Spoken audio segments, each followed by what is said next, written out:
People don't leave jobs, they leave environments. This is a quote by Dr. Beverly Kay, talent strategist and author of Love 'em or Lose 'em. And in business, clients don't just leave brands, they leave broken experiences. If turnover is showing up, don't jump straight to blame. Don't rush to replace. Look at your structure first. Turnover is the final signal, not the first problem. Welcome to Built to Whole. I'm Tera Hall. And this episode isn't about retention tactics, it's about the misalignment that's quietly driving churn from the inside out. Okay, let's get real about where this is happening, right? You're hiring faster, but people are leaving sooner. You keep losing strong performers, but can't pinpoint why. Clients seem happy at start, then they disappear like mid-cycle, or they just never come back to purchase, or they never come back to your restaurant. They just disappear. You improve pay, you improve benefits, culture, delivery, and still they're leaving. Exit interviews give polite reasons. You're breaking up with somebody. On my last job, I had to say, "Oh, it's not you, it's me." But you know there's something deeper. But we just use those polite reasons. But we know that ain't what it is, right? My Georgia coming out. That ain't what it is. You promoted from within, but their performance dropped when you did that. And you like, what happened? You onboarded a new client and the experience didn't match the promise. You went somewhere and that experience didn't match what they promised. For example, I gone somewhere and they're supposed to specialize in eggs. Literally, the name of the restaurant has eggs in it. But when I get there, and order the eggs are cold. Several occasions, the eggs are cold, but your whole business model is eggs. That experience didn't match the promise. What I thought, if you can't do nothing else, you should be able to deliver on that one thing that you are the best at. Chick-fil-A should deliver chicken, right? Burger King should deliver that Whopper each time, right? The experience didn't match the promise. Let me give you a visual. Imagine a bucket. If you draw a bucket, and people are your water.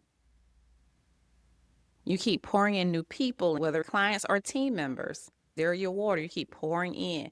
But if there are holes in the bottom of the bucket, they're going to keep leaking out no matter how much you pour in. You can keep pouring in new clients, but they're going to keep leaking out because there's holes in your container. Your bucket is your structure. There's holes in your system. So turnover isn't about the people in the bucket. It's about the holes that you haven't sealed. And those holes are always structural. It's not a people's thing. This is a structural issue. Now let's unpack the problem beneath turnover. Some companies, and they blame the people. I don't want to invest money in these people because they're going to leave. It's not about the people. It's about the structure you have. Let's unpack the real problem with this turnover issue. It's not the people. The real problem with the turnover issue is undefined expectations. People leave when they're unclear about success. How do I do my job? I'm going to pick on programs, child care centers right now. You throw a teacher in a classroom. You didn't train this person, you didn't onboard them, and you don't know why they didn't come back after lunch. They don't know what to do.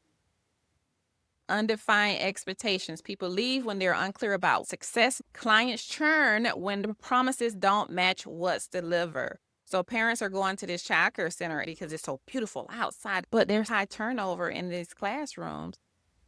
There's no consistency. So now when they're bringing their child to school, the child is crying, don't want to go in.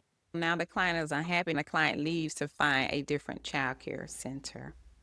So what's promised doesn't match delivery. Number 2, the real problem beneath turnover, broken workflows. Employees get stuck in rework, miscommunication, or manual chaos. You ever been somewhere where it's just like, you do this every day? Why is there a problem? because there's broken workflows. The third reason, there's this turnover issue. Turnover is just a symptom. So let's get underneath the hood of it. The third thing, unclear ownership. Staff disengage when roles overlap or leadership is reactive. They're going to disengage. If roles overlap, they're going to be like, oh, I thought such and such was going to do this. Oh, no, I thought she was going to do this. Who's taking ownership? And leadership is just reacting to issues, not leading with oversight. And the clients leave when no one takes real ownership of their experience. I hate to have paid money into something and then no one has taken ownership of my experience. If you know there's a breakdown, acknowledge that breakdown. Do something to let me know you acknowledged it in a way that makes me happy, whatever that looks like. But not because, oh, we just got busy. What? Clients don't really care about that. Or, oh, whatever is going on in your company. No, that has nothing to do with me. Take real ownership of a client's experience. Right? So leadership drift, number 4, the fourth problem beneath turnover, leadership drift. High performers don't stay when they can't grow or when their manager is managing tasks and not the people. Customers leave when they can't feel confident leadership is behind what's being delivered. They're not confident in that leadership. Which of these problems can you identify with? Undefined expectations, broken workflows, unclear ownership, leadership drift. Maybe it's all of them. The trap we fall into is solving symptoms instead of systems. Most businesses try to fix turnover by hiring faster, offering perks, running culture workshops, adding more onboardings and check-ins. But the problem isn't surface level. You don't retain good people through reaction. You retain them through structure. There needs to be some processes in place. All right. People don't leave structure. They leave confusion, chaos, inconsistency. Nobody wants to be inside chaos. Our God is not a God of confusion. Let's do things in order. Your people are leaving, your customers are leaving. There's some confusion, there's some chaos, there's some inconsistencies. Now, this is what we watch for. Turnover is a lagging indicator. By the time turnover shows up, the breakdown has been happening for months. Growth is always going to magnify for us and show us what's wrong. Now, here's what it reveals. Growth reveals something. It's showing us what we need to plug. So, if you see sudden exits, people are leaving quickly, this is what this means structurally. It means there's misaligned expectations or lack of clarity in role delivery. Now, what if you see churn post promotion? Leadership gaps and no strategic oversight is what that means. So when you see churn post promotion, this is leadership gaps and no strategic oversight. Now, if you see clients ghosting, structurally, now remember we're talking about what this structurally means: overpromise, understructure, execution. Clients just like, I don't even want to deal with you no more. If growth shows disengagement, right? This is what it means structurally. It means there's no feedback loops, there's broken workflows or reactive systems. Let all this just get into your spirit. So the fix isn't just better people. You already got probably some very strong people on your team. It's better infrastructure to hold the people you have. Now let's move into stabilization and what that looks like. It's time to break down how the 4 guardrails prevent turnover before it starts. Our 4 guardrails are our classroom rules, right? It's like starting the beginning of the year and you have these classroom rules that you've put in place. And you post them on the walls, you talk about them a lot at the beginning of the school year, because this is what helps create clarity and consistency, so there's no chaos throughout the year. But you can't only do that one time at the beginning of the school year, the first week of school. You have to consistently go over those classroom rules throughout the year. Now, as the year moves forward, you don't have to go over them as much because the children know the rules. Many moons ago, I was a fifth grade teacher. In the classrooms, there had to be high structure, especially for fifth graders. They're not babies, but they're not big middle schoolers either. There had to be things put in place. This aligns with businesses. Look at your structural guardrails as your business rules, and you have to revisit these business rules quarterly or yearly, or whenever you have put a new people in place, or whenever you're reorganizing your business, redefining roles, whenever you're adding new products or services. Revisit your 4 structural guardrails. You have to make sure that what your system is now can hold those new things that you're adding into your business. So let's unpack our 4 structural guardrails to prevent takeover. Let's unpack our 4 structural guardrails to prevent turnover. Our first guardrail is clear promises. Client retention is low. Employees leave within 6 months. Feedback loops reveal misaligned expectations. Clear promises are, what are we promising on the front end? And are they getting it on the back end? Are our clients getting that promise? Your client retention is low. Employees leave within 6 months. Feedback loops reveal misaligned expectations. So how do you implement this into your business? You ask, well, Tera, what do I do to apply this to my business? You're going to audit the client journey. What's being promised on the front end, is that fully supported on the back end? Audit the client journey. Every role has a documented success definition. What does good look like? Remember that performance measure. Simple as that. Put it on a Google Doc. Retention starts with alignment between promise and process. When you have those two, you can have more retention. Now, our second guardrail, repeatable workflows. How does this show up, you ask? It shows up in employees when they keep asking how to do the same task. My motto is, if you have to say something 2 times, it needs to be documented. It needs to be a workflow. 2 times. If you have to repeat that same thing twice, it needs to be a workflow. Clients feel the process is clunky or unclear. So you ask, how do I apply this to my business? Document SOPs for key delivery and internal systems. Document. SOPs are here to make your life easier. Document. Create onboarding workflows that create consistency, not chaos. Ensure team members don't need to figure it out every time. We want everything to be in sync. We want there to be a rhythm. People stay where there's a rhythm, not guesswork. Everything needs to align, right? Our third structural guardrail is define roles. How does this show up, you ask? It shows up and team members are overlapping, duplicating effort, or stepping on each other. That's how that shows up. Clients get passed around or don't know who owns what. High performers are quietly quitting because no one leads. Now, this is how we're going to apply this to your business.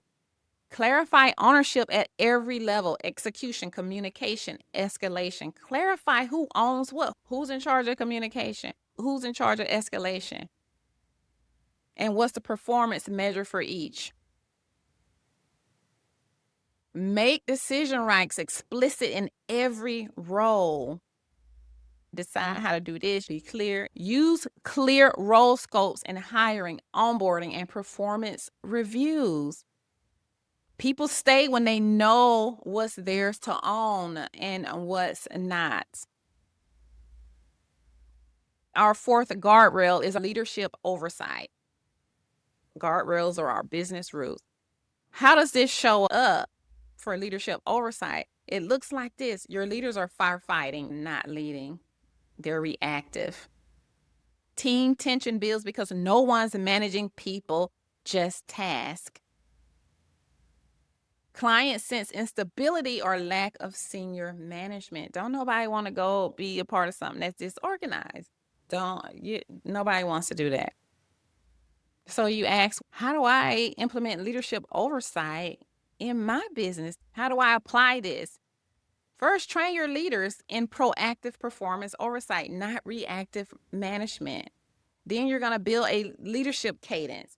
Cadence like regular check-ins, feedback systems, escalation paths, right? And you're going to empower your leaders to grow the people. Like you're growing your leaders. The leaders should be growing the people. They should be empowering the people, right? They shouldn't just be managing the outputs. You tell them to do something, now you got to go check and see if they did it. Oh no, Lord Jesus, y'all are exhausting yourselves. No. I tell you do something, I got to check every time. We're not doing that.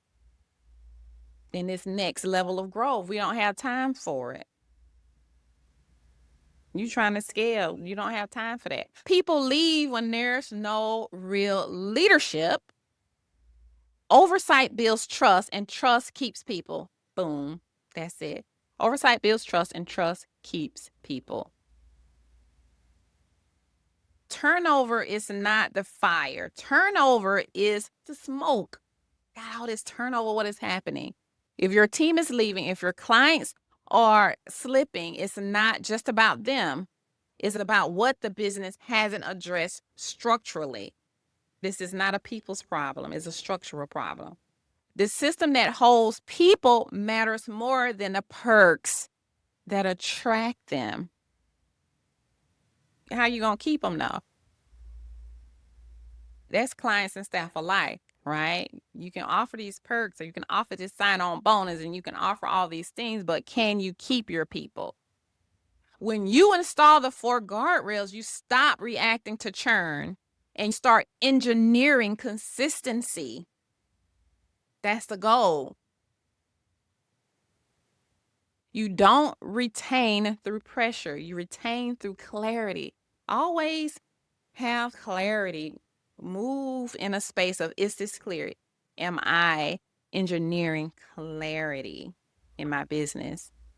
Okay, as we wrap up, this is your homework. Identify the real structural gaps. Look at your team's turnover, the moments when people leave, disengage, or stall. Get that magnifying glass out because you're growing. The growth is a magnifying glass. So somewhere something is happening. Ask yourself, what's the real friction underneath this exit? Where was the structure missing that forced this to become personal? Next, pick the weakest structural guardrail. Your clear promise, repeatable workflows, defined roles, and leadership oversight. Pick the weakest one in your business. Decide which one feels the weakest in your business right now. Commit to one action this week. Pick a single move, big or small, to reinforce that weak guardrail. What are you going to do to reinforce that guardrail? Maybe it's rewriting a handoff process. Something's not clear about that, right? So maybe you actually have to record and talk about it in a recording and then put it in a Google Doc and be clear on it. Maybe it's defining ownership in one messy role. Be clear on that one ownership, that one role. Or maybe it's realigning your leadership team's focus. We got to bring them back, realign their focus. Turnover isn't the problem, it's the final signal. If you're ready to stop treating symptoms and start building structure, do something about it. Let's build a business people don't want to leave. Let's build a business that holds. Bye for now.